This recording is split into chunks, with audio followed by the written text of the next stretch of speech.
Welcome to the Seniors Rock Show, presented by the Law Office of Michael Robinson, PC, on News Radio, Wham 1180. The Seniors Rock Show, a lively weekly discussion shining a bright light on aging with fun, entertainment, and important info for all adults. Join in with your comments or questions. Call or text 222-1180 or 1-800-295-1180. Now from the News Radio Wham 1180 studio in downtown Rochester, here's your host, Joanna Palvino.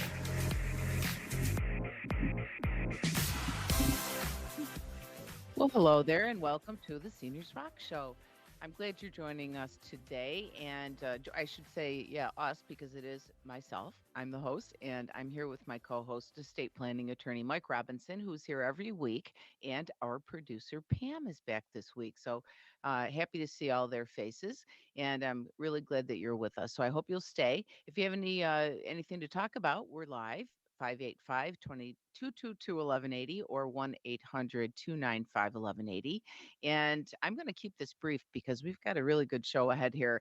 But I wanted to let you know, if you're really getting down and done with the endless scams and the bad people that are trying to take advantage of us, it seems like on a daily basis lately, we're going to talk about that, and we're going to give you some steps to feel safer when you're online and on the phone. We have a guest. His name is Justin McCabe, and he is with Lifespan of Rochester in their Upstate Elder Abuse Center, and he's got some tips for us. So I'm so happy about that. I also am happy and know that Mike Robinson is feeling nostalgic today, and it's because it's a day that has been very significant to him, I understand, and I think it's bringing back a lot of fond memories of his youth. You know what I'm saying? Mike, please tell your friends, our friends, why this day is special to you. Hey, Joanna, happy Saturday. So, Okay. yes, actually, today is the 44th anniversary of my first Grateful Dead show. Very cool. Yeah, and it was a Sunday night in Utica, New York. There was a sleet storm. More of us than should have piled into the back of Cliff Roberts' Datsun pickup truck, and made the trek into Utica, and we got there on time, and the rest, as they say, is history. Yeah, well, it must have been a good time because obviously you've been a lifelong fan since then. That is true. That is Right? true. Right. So good And stuff. and any regular listener will know that he's always trying to get the Grateful Dead songs on the air here. We'll see what happens today. But I That- think you have some other great things to talk about. So yeah, well, we obviously spend a lot of time talking about estate planning, but today I wanted to take a little bit different tack. You and I have talked before about being lifelong learners and how important that is to each of us. And as you know, one of the topics I've been learning about over the past 10 years or so is brain science and how the mind works. And those are two separate subjects, but certainly they're interrelated. And I've read so many books on those subjects. I've been listening to countless podcasts. I've participated in many discussion groups and individual conversations with other interested persons. And among the many things I've learned and that I continue to learn about those subjects is how an understanding of how the brain works and how the mind works can impact one's quality of life. And specifically, that understanding can reduce and even eliminate much of the stress that we feel in our lives. Okay, you've got my attention on this, Mike. This is really interesting stuff. And again, folks, he is the smart one. So listen up. Well, You have my full attention, which is really not hard to is hard to do. I should oh, well, say. and I'm not a neuroscientist. I don't pretend to be an expert in any of these subjects, but, I've learned some things that I've found to be helpful in my life. And if those lessons can be helpful to others, then I'm happy to share. All right, I like it. Yeah. So today, I want to start with a look at how the brain processes certain stimuli and how that impacts the way that we interpret the world. And specifically, we're going to take a look at something called the negativity effect.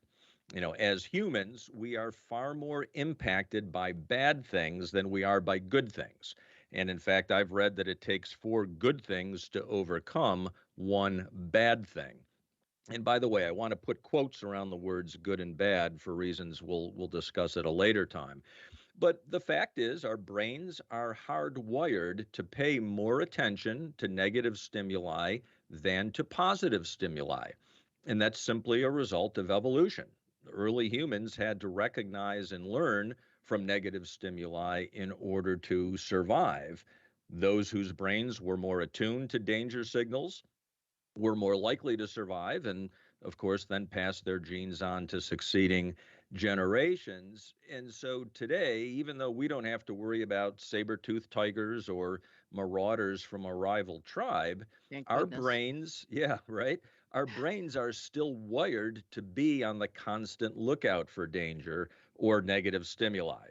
And that's why we are still impacted more strongly by negative events and emotions than we are by positive ones. That makes so much sense, Mike. It is true. Absolutely. And again, very interesting. Go ahead. So, I think it's helpful to understand this negativity effect for several reasons. First of all, it helps us not to take things personally.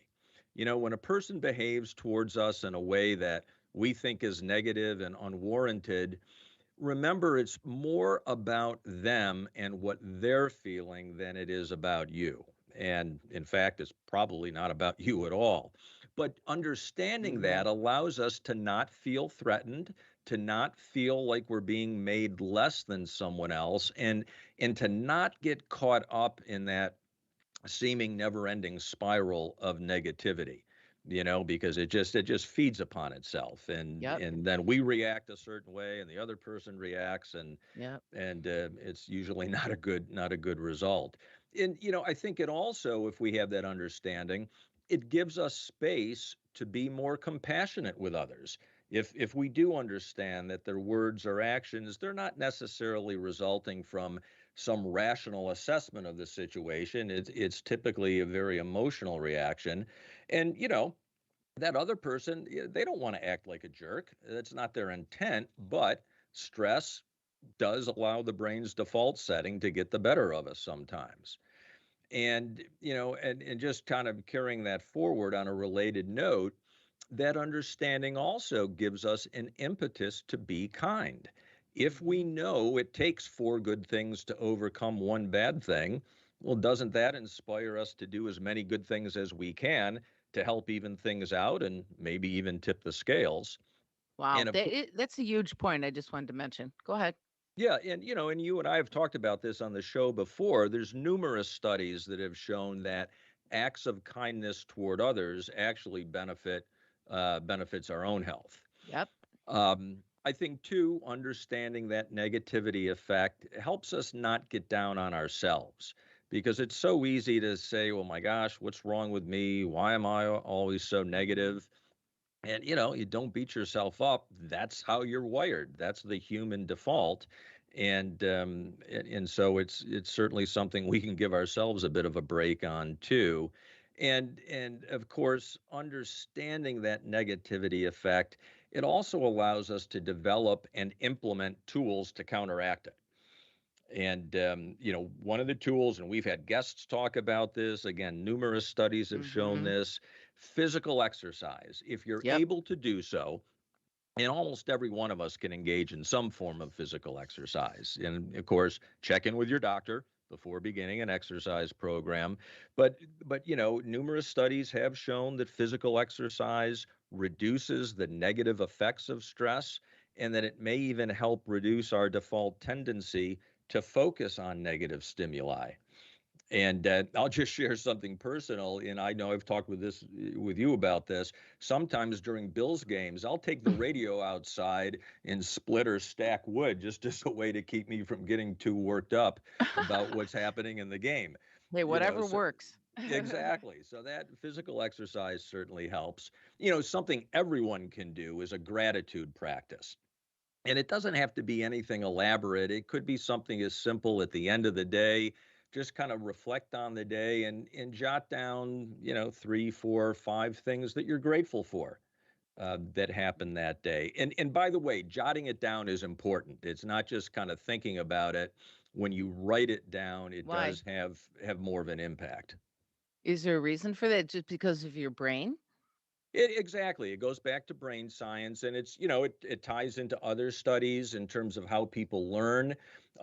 Studies about, for example, with college students, if they're handwriting notes during a class rather than typing into a laptop, I they always retain write. information. Yeah. Yep. So I like to hear it and write it. exactly, Yep. exactly. Hmm. So that's certainly something that can help. Getting enough sleep. Oh, yeah. Once again, that's, all kinds of information continues to come out about the importance of getting sleep. Another thing, and I want to make sure I'm couching this properly. Don't complain. Mm. Venting is not such a good thing. And we've all probably heard people say, well, go ahead, get it off your chest, you'll feel better. But there's more and more research that indicates that the opposite is true, that complaining or venting about things can actually reinforce the negative feelings. Oh, And, boy. it can also wind up driving people away if they view you as someone who's always complaining. Whoa, guilty. And I don't think I can count the times, Mike, and that I've said or heard someone say, "Oh, I just want to vent." I think especially my women friends, I hate to say, but it's almost like you're supposed to do that, get it off your chest, and then you can let it go. I've been guilty of saying that myself. So, wow, thank you for shedding light on that misconception. Yeah, and again, and we'll come back to that because I certainly don't mean to suggest you shouldn't seek out professional help or Right. counseling when it's appropriate. But you certainly just around the workplace or the supper table, it shouldn't always be a complaint. And when we come back later on in the show, we'll have more time to talk about ways we can deal with this. Absolutely. Hey, this was great stuff, even for a deadhead. Yeah. I had to say it.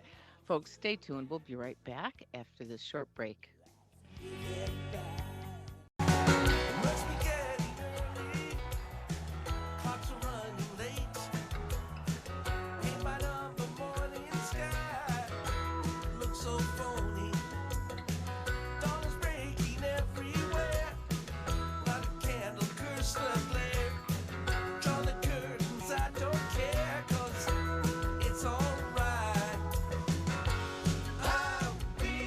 Well, hello there. Welcome back to the Seniors Rock Show.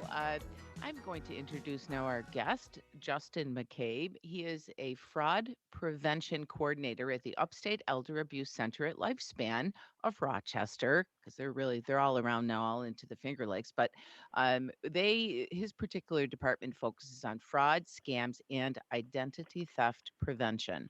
And Justin assists in activities related to education and training aimed at prevention of victimization of older adults.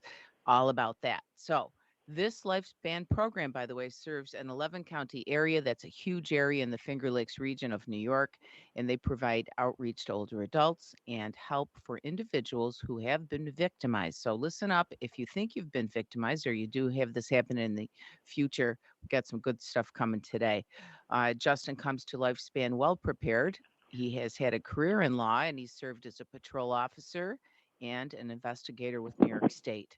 He's conducted criminal investigations into fraud and identity theft. And I'd like to welcome him now and let him talk. Thank you so much for your service, Justin McCabe, and welcome to the show. Hi, Joanna. Thank you for having me. We're Just very happy to have you here. yeah, thanks, Justin, for joining us. What scams are you currently seeing in our area? We're seeing an influx right now of the grandparent scam quite a bit. Tech support scams are always high. Those are the two largest. The largest in the country right now is the romance scams, which all about 50% of all scams are romance scams. And we're Wow. also seeing It's terrible. Spectrum recently. Yeah, I'm sorry, Justin, what was that tell us. last thing? Spectrum, where the scammer purports to be from the company Spectrum, because Oh. usually they target areas where there's a large customer base. So Medicare, Spectrum, because most of us all have cable or internet service, so they can just randomly call people, and usually they have a Spectrum customer they're calling. And I've Wow. I've Justin, I've heard from people who've experienced both of those. The other one I've heard about, and I have family members who've experienced it, is the grandparent scam. Tell us more about that. So the grandparent scam, we've seen it locally quite a bit. It's basically where the scammer calls you. Usually it's late at night or early in the morning before you had your coffee. They want to catch you off guard. They're going to call you up. They're purporting to be your grandchild, and they're in trouble. So they've been arrested. Often it's DWI. The other variations we see is they're at the border stuck, or they're in the hospital and they need to pay for medical care. They're going to usually ask for, Grandma, please I need money. Can you please? And they'll hand the phone over to someone who will purport to either be a lawyer or a police officer who will, confirm that grandchild was arrested and there's bail money that needs to be paid. Often they'll request a wire transfer. But locally, what we've seen, and it's also been across the country, is they have a third scammer who comes to your house and will pick up the funds, usually purporting to be a bailiff of some sort. Terrible. That is terrible. And I'll tell you what, this happened in our family, and someone called, and they were so convincing that the person they called started singing happy birthday. They thought it was their grandson. And that was quite frightening. But one tip they had from the news actually was to ask a question like, well, if they ask for money, well, did you talk to your sister? And there's no sister, just to see what they say. So, there's a good, to trip them up, or of course I say, don't answer and hang up. But I'm trying to understand this tech support scam, Justin. Is that what you're talking about when you say Spectrum, or is there something different? The Spectrum usually isn't the tech support scam. The tech support scam goes like this. Often you're online, you'll get a pop-up. It'll purport to be that a virus has been found on your computer. It's going to give you a phone number to call. You're going to call that number. Yeah. The number's they're going to purport to be tech support of some type. First thing they're going to want, remote access to your computer. So once they get remote access to your computer, they're going to throw a bunch of DOS prompts up, try and make it look like they're doing something technical. They'll say there's hackers in your machine. They've removed them. Now they're going to request payment. Well, what they're doing actually in the background is they're turning on your cameras, so they're watching you. Most laptops have a camera right on there. They'll turn those on. They have total control of your computer. And then they're going to want payment. And if you don't give them payment, they'll lock the computer. They'll get very threatening. Locally, I had one victim.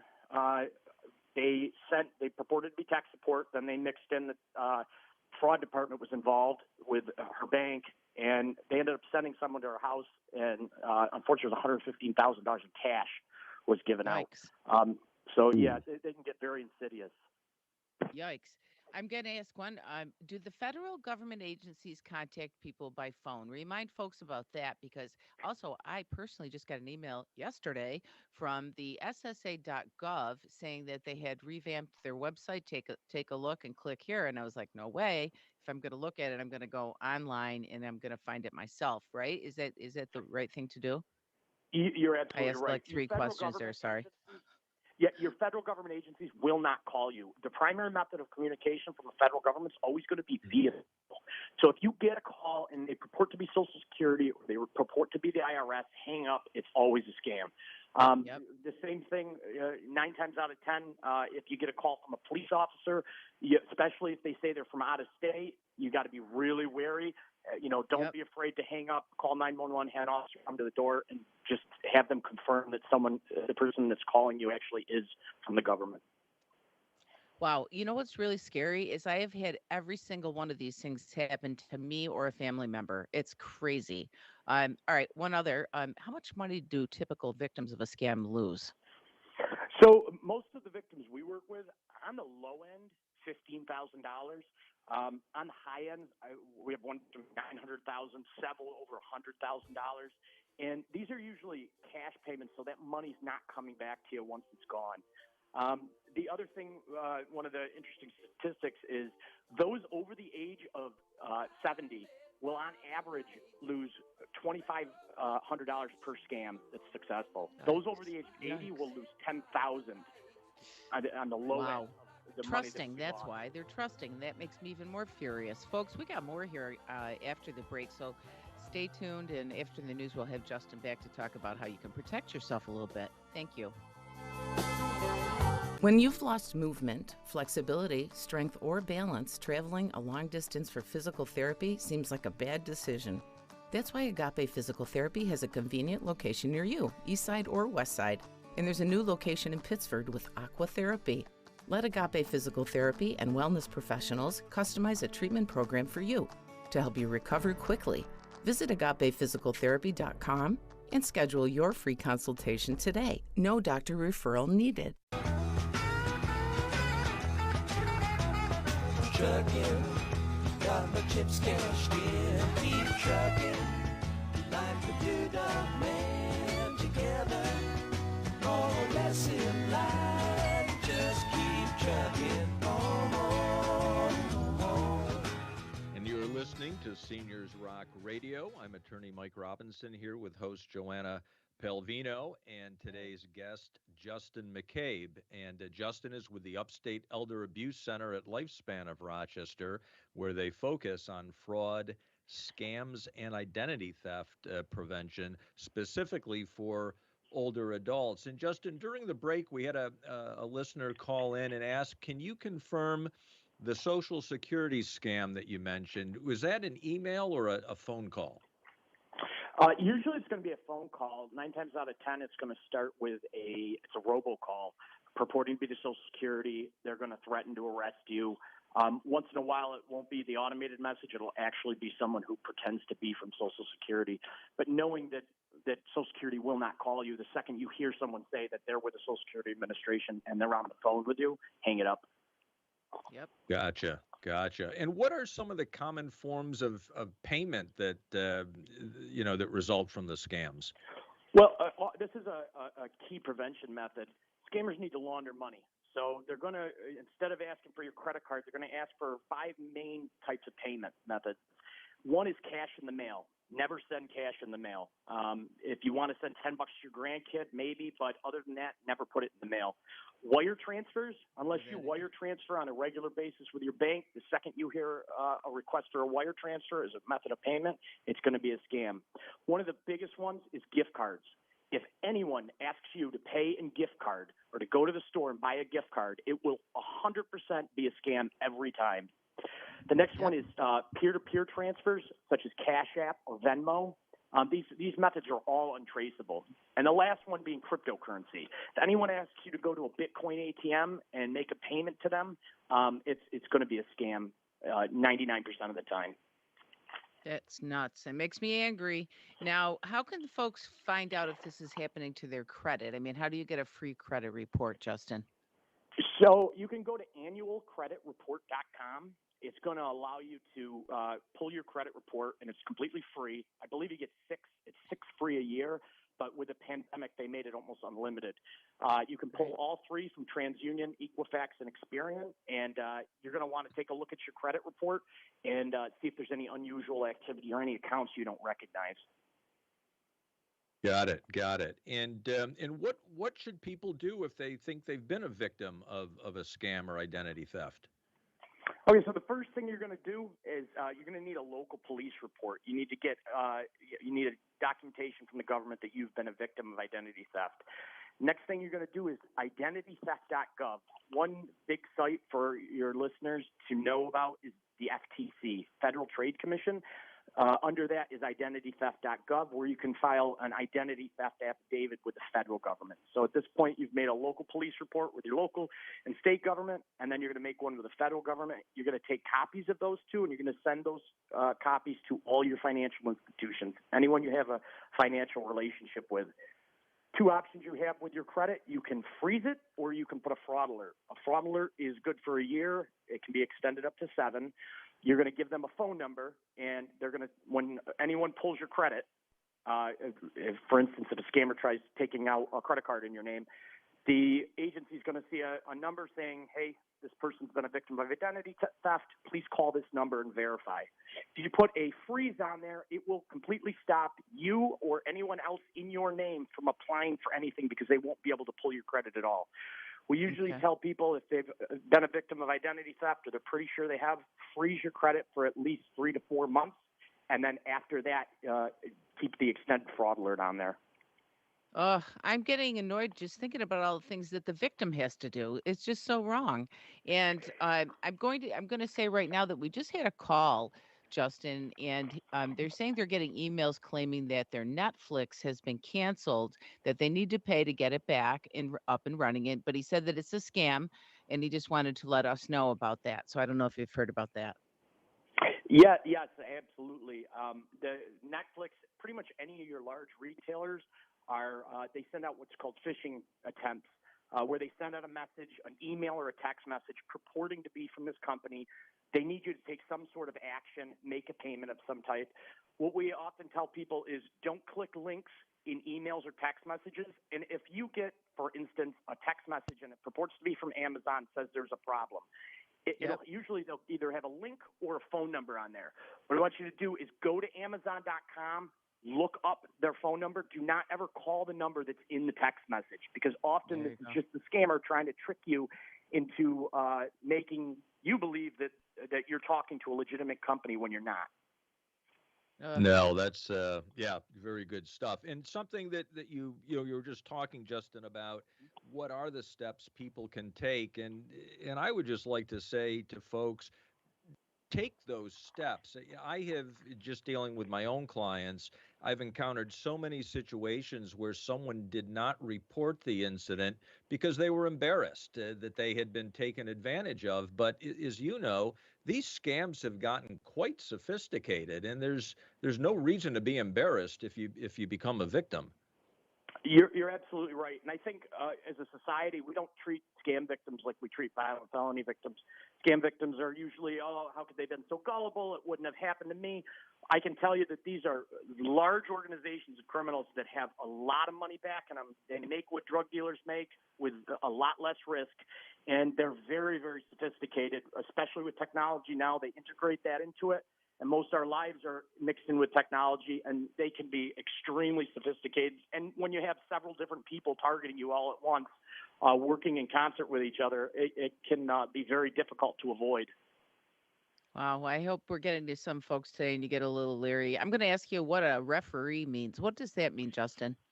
So usually, especially during our presentations, we'll say be the referee. So what we want you to do is always make a call back. So if I call you up and I'm James Smith with Chase Bank, and we've noticed some fraudulent activity on your account, and real quick, I need to verify the last four of your social.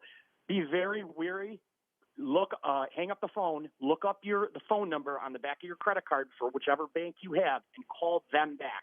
Always call people back. By doing this, you'll always know that you're talking to the correct agency or the correct company, because these scammers are good and they know how to mimic customer service quite well. But by calling back, you'll always know that you're talking to the correct agency or company. Excellent. We've been talking to Justin McCabe from Lifespan. Justin, we have to go in a minute here, but I would love for you to tell folks how they can get a hold of you if they have any more questions. And of course, we'll be putting this show up on the website too. So if you want to hear it again or share it with your friends, go ahead. Tell us what your contact is. Okay, so we can be reached at 585-244-8400. It's Lifespan of Rochester. We do one-on-one case management with victims of scams. If you're 60 years old or older or disabled, we can assist you. We'll walk you through every step of what you have to do to lock down your identity, help try and get the scammers to stop calling you, and really teach you exactly what to look for in the future, because often once they target you, they'll keep trying to target you under different schemes. We also do presentations for older adults. You can reach us at the same number. We have 5 different presentations, all on scams. They're pretty interactive. People really, really enjoy them, and it's completely free. Excellent. What a terrific job you did today. Thank you for saying all the things you said to help our listeners and to help the folks out there that maybe are a little more trusting than they need to be. And it's really sad to say. But thank you for being with us today, Justin. I appreciate it very much. Thank you so much for having me. All right, and folks, hang on. We'll be back after the break, and we'll wrap up another hour on Seniors Rock Radio here on Wham 1180. Our area's first direct primary care practice, Athena Direct Primary Care and Lifestyle Medicine, is open. Direct primary care is an innovative alternative to traditional corporate-style primary care, where you pay a monthly membership fee. There are no fee-for-service payments, no third-party billing.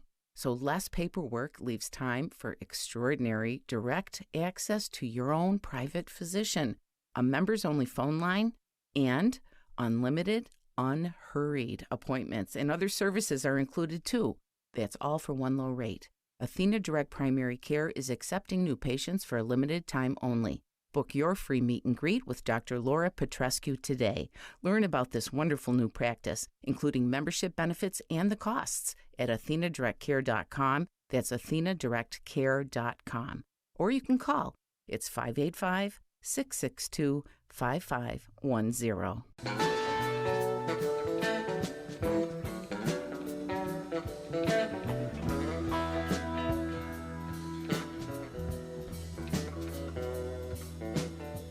All I know is something like a bird within her sang. Welcome back, folks, to the Seniors Rock Show. I'm here with Joanna Palvino. And Joanna, another show wrapping up. And wow, Justin just had some great information to share. Terrific, wasn't it? Yeah, he's very good presenter. And Yeah. too bad we have to talk about that stuff, but he knows all about it. So, folks, again, Lifespan is the place to go if you want to talk to anyone about those things. And, don't be ashamed. As Mike said, sometimes we do feel embarrassed that we got taken, advantage of, but don't ever feel that way. No, that's absolutely true. So, and we've got a few minutes here, so I wanted to kind of finish up on the conversation that we started the program with when we were Yeah. talking about, our brain's default is to tend toward the negative, and what are some ways we can deal with that. And we referenced a few of those, but another one that's actually quite simple is meditation. Yeah. And it doesn't, I think sometimes people hear meditation and they think it's this big formal to do. It's as simple as finding a quiet place to sit for a few minutes. There's lots of resources out there, free apps you can get that can help you with it.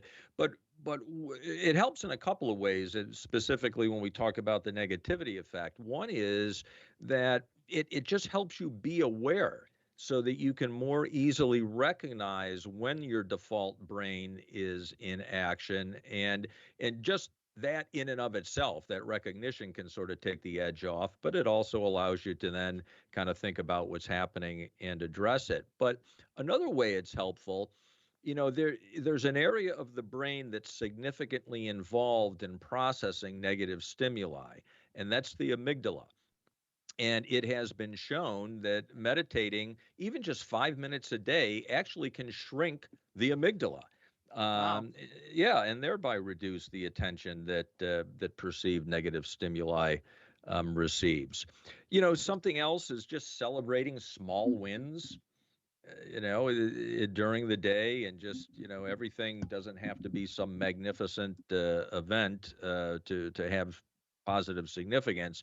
And the last thing I wanted to mention is sometimes it might make sense to try to avoid negative stimuli. For example, maybe you need to take a break from watching or listening to the news, because as we know, there's a lot of negative stimuli being thrown at us in the news. And, with commercial news outlets in particular, that's intentional because they only make money if we're paying attention. And what are we hardwired to pay attention to? Negative Yep. stimuli.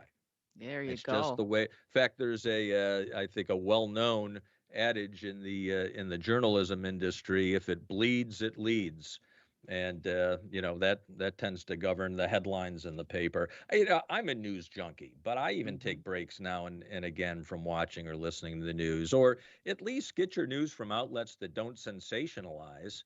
And then finally, if you can't go cold turkey, read the newspaper, because at least then you can choose what you read. You're not at the mercy of whatever's coming across the airwaves. So just some thoughts. Oh, I think they're great thoughts. And wow, there's so much I've learned a lot today. I've learned about this negativity effect from you. Thank you. And it really it does. It helps a lot because it makes sense. And we were chuckling in the break that, Pam and I have said, both of us have said, we're guilty of, saying I'm just venting, and it's a very common thing. So I think it's great that we're talking about it because, it's our default brains. Learned that too. So thank you for that. And now I have something else to blame all of my bad behaviors on besides John. Did you pick up on that, Pam? There Anyway, I'm you just go. kidding. No, it's terrific stuff, and it's just simple.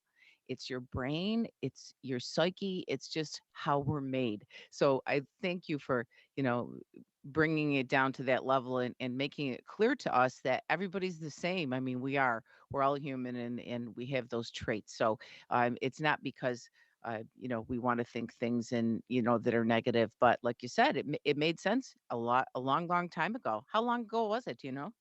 Oh, yeah, I mean, tens of thousands of years. Well, 10,000 years anyway. I shouldn't say Yeah, tens of thousands, but yeah, yeah, going back to the earliest days as humans were just beginning to evolve. that is amazing. Really, it is something when you talk about history. I mean, that's something that I have to kind of stand back and go, wow. Right, right. So, Yeah. all right. Well, hey, thanks for listening, folks. Have a good week. Be well, be kind, and go Bills. Yeah, go Bills. Go. Yeah, Pam's over there shaking her head. Thank you, Pam. Thank you, Mike. And everybody, call Lifespan. Don't forget if you have any suspicious behavior to report, because we're all in this together, just like we're aging together, right? And that's okay. And you know why? Because, come on, say it with me, seniors rock.